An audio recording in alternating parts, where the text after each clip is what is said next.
ফরজ গোসল কিভাবে করবেন এবং ফরজ গোসল করার সঠিক নিয়মটা কি, এই ব্যাপারে আমরা অনেকেই জানি না।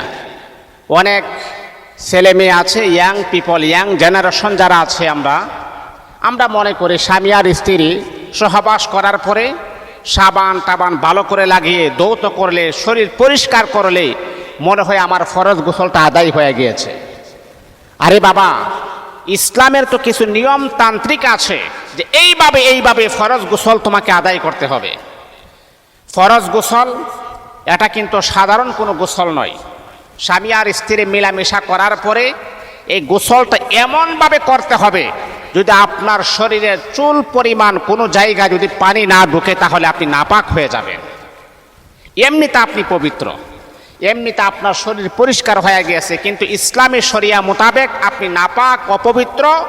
আর এই অবস্থায় আপনি নামাজ পড়লেও নামাজ কবুল হবে না। রোজা আপনি যদি কোরআন তেলাওয়াত করেন, কোরআন তেলাওয়াত আল্লাহর কাছে কখনো গ্রান্টেড হবে না, কবুল হবে না। বাবার এই ফরজ গোসলটা একটা সিক্রেট একটা বিষয়। অনেক নারীরা আছে যে ফরজ গোসল কিভাবে করতে হয় সেই বিষয়টা আমরা জানি না। অনেক পুরুষ আছে যে ফরজ গোসল কিভাবে করতে হয় এই বিষয় সম্পর্কে আমরা অনেকেই অবগত না। আজকে আমি আপনাদেরকে বাস্তব প্র্যাকটিক্যালি ভাবে কিভাবে ফরজ গোসল করতে হয় সেই নিয়মটা আমি আপনাদেরকে বলে দিব ইনশাআল্লাহ। এই নিয়মটা যদি আপনারা ফলো করেন, আমি যেভাবে বলছি সেইভাবে যদি আপনারা ফলো করেন, ইনশাআল্লাহ ফরজ গোসল করলে আর কোনো ত্রুটি হবে না, শুদ্ধ হবে, সহি হবে। এবং এই ফরজ গোসল করার পরে যদি আপনি ইবাদত করেন, সে ইবাদত আল্লাহর দরবারে গ্রান্টেড হবে, কবুল হবে ইনশাআল্লাহ। ফরজ গোসল যে করবেন, প্রথমে কি করবেন? প্রথমে আপনি নিয়ত করবেন যে আল্লাহ, আমি অপবিত্রতা থেকে পরিপূর্ণভাবে ইসলামী শরিয়া মোতাবেক পবিত্র হওয়ার জন্য আমি গোসল করিতেছি। প্রথমে আপনি নিয়ত করবেন, তারপরে বিসমিল্লাহ বলে 2 হাত কবজি পর্যন্ত 3 বার দৌত করবেন। 2 হাত কবজি পর্যন্ত বিসমিল্লাহ বলে আপনি 2 হাত এই যে কবজি পর্যন্ত 3 বার আপনি দৌত করবেন। এটা আপনি করবেন 3 বার করার পরে লজ্জাস্থানে পানি ঢেলে তা পরিষ্কার করবেন।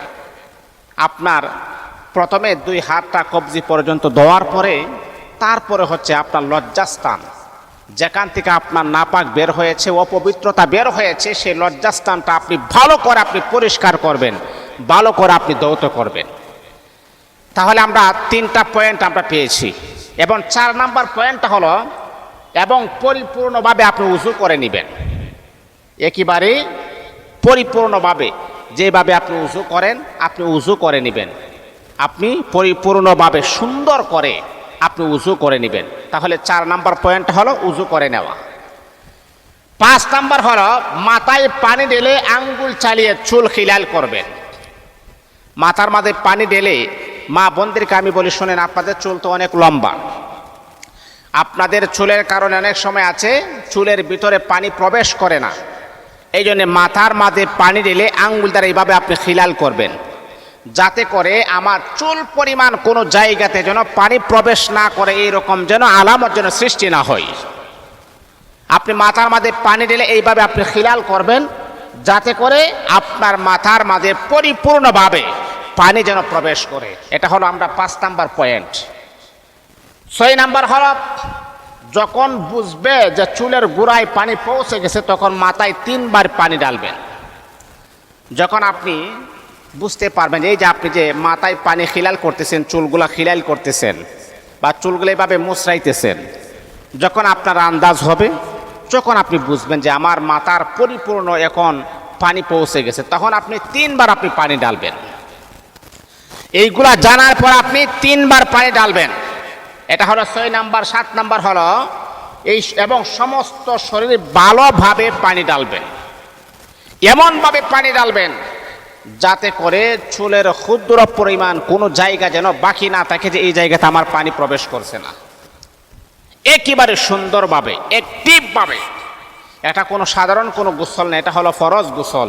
এই গোসলটা অবশ্যই আমাকে সচেতন অবস্থায় এবং অবশ্যই এটা অ্যাক্টিভের সাথে এই গোসলটা আমাকে কমপ্লিট করতে হবে।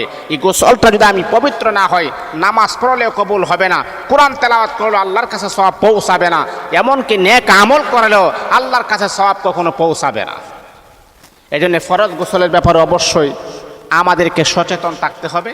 যেইভাবে গোসল করলে আল্লাহ পাক রব্বুল আলামিন পবিত্র বলে ঘোষণা করবেন, সেইভাবে আমাকে আপনাকে যেন গোসল করার জন্য তৌফিক দান করুন।